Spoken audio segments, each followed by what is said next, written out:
పల్లీలు beetroot curry ready చేసుకునే విధానం రండి. బీట్రూట్ పల్లీలు తీసుకొని రెడీ చేసుకుందాం.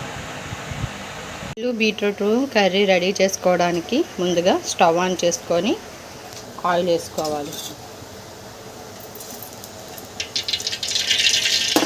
ఆయిల్ వేసుకుని వేడెక్కిన తర్వాత ఇలా నూనె వేడెక్కినప్పుడే ఉల్లిపాయలు, పచ్చిమిరపకాయలు, జీలకర్ర, ఆవాలు వేసుకోవాలి. ఇలా ఉల్లిపాయలు, పచ్చిమిరపకాయలు పోపులు వేగుతున్నప్పుడే మజ్జిగ వేగితే ముందుగా కోసి పెట్టుకున్న బీట్రూట్ ముక్కలు, పల్లీలు వేసుకోవాలి. వేగుతున్నాయి కదండి. ఇప్పుడు బీట్రూట్ పెద్దవి సైజువి బీట్రూట్ ముక్కలను వేసుకోవాలి. ఇలా బీట్రూట్ ముక్కలన్నీ వేసేసుకున్న తర్వాత పల్లీలు కూడా ఒక కప్పు వేసుకోవాలి. ఇలా కలుపుకున్న తర్వాత మూత పెట్టి మగ్గనివ్వాలి. అంటే సిమ్లో పెట్టుకుని ఉడకనివ్వాలి.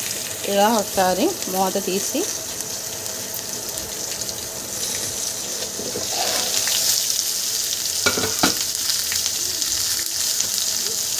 కలుపుకోవాలి. వేగుతున్నప్పుడే టమాటీ ముక్కలను కూడా 2 పెద్ద సైజు టమాటీలను తీసుకొని ఇలా ముక్కలు చేసుకొని వేసుకోవాలి. సరిపడినంత సాల్ట్. ఇలా మూత పెట్టిన తర్వాత మూత తీసి సాల్ట్ వేసాం కదండి, కొంచెం మగ్గాయి. అంటే తగినంత కారం, చిన్న గ్లాస్తో వాటర్.